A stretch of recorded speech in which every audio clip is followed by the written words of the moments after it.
नमस्कार प्यारे बच्चों। आज हम हिंदी का पाठ 16 शुरू करेंगे। पाठ का नाम है भोला राम का जीव। यह एक व्यंग्यात्मक कहानी है। इस कहानी में उन लोगों पर व्यंग्य किया गया है जो भ्रष्टाचारी हैं और जो बिना रिश्वत के किसी का कार्य नहीं करते हैं। इस कहानी में एक भोला राम नाम का एक व्यक्ति है जिसकी मृत्यु हो जाती है। यमदूत उसे लेकर जाते हैं लेकिन वह रास्ते में से ही गायब हो जाता है। उसके बाद नारद मुनि जी धर्मराज के पास पहुंचते हैं और सारी उनको बात बताते हैं। तो नारद मुनि जी भोला राम के घर जाते हैं उसका पता करने के लिए, आखिर भोला राम रास्ते में से कैसे गायब हो गया। अब हम पाठ पढ़ेंगे। आप पेज नंबर 121 निकालेंगे, यानी कि पेज नंबर 121। ऐसा कभी नहीं हुआ था। धर्मराज लाखों वर्षों से असंख्य आदमियों को कर्म और सिफारिश के आधार पर स्वर्ग या नरक में निवास स्थान अलॉट करते आ रहे थे, पर ऐसा कभी नहीं हुआ था। ऐसा कभी नहीं हुआ। धर्मराज यानी कि जो ऊपर हमारे कर्मों का लेखा जोखा करते हैं, हमारे कर्मों का हिसाब रखते हैं और उनके कर्मों और सिफारिशों के आधार पर ही उनको स्वर्ग और नरक यानी कि कहाँ भेजना है, स्वर्ग में या नरक में, ये सारा अलॉट करते थे, उनको वहाँ भेजते थे। पर ऐसा कभी नहीं हुआ था। सामने बैठे चित्रगुप्त बार बार चश्मा पोंछकर, चित्रगुप्त कौन है?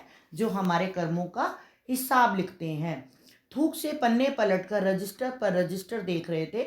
यानी कि वो सारा हिसाब किताब लिखते थे, किसकी मृत्यु हुई है, किसका जन्म हुआ है, किसको स्वर्ग भेजना है और किसको नरक में भेजना है। गलती पकड़ में नहीं आ रही थी। आखिर उन्होंने खींचकर रजिस्टर इतने जोर से बंद किया कि मक्खी चपेट में आ गई। उनको गुस्सा आ गया कि आखिर गलती कहाँ हो रही थी। रजिस्टर में सारा हिसाब था लेकिन उनको समझ में नहीं आ रहा था कि गलती हुई कहाँ है।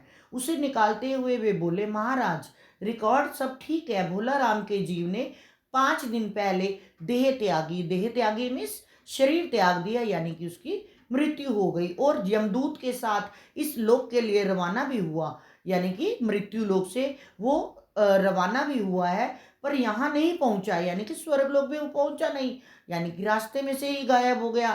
धर्मराज ने पूछा, और वह दूत कहाँ है जो उसको भोला राम के जीव को लेकर आ रहा था?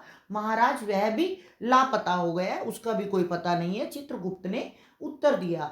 उसी समय द्वार खुले और एक यमदूत बदहवास वहां आया। बदहवास मैंने बेहोशी की हालत में वहां आया। उसका मौलिक कुरूप यानी कि बदसूरत चेहरा परिश्रम, परेशानी और भय के कारण और भी विकृत यानी कि बीमार सा लग रहा था। भयानक सा उसका चेहरा लग रहा था। उसे देखते ही चित्रगुप्त चिल्लाकर बोले, अरे तू कहाँ रहा इतने दिन? भोला राम का जीव कहाँ है?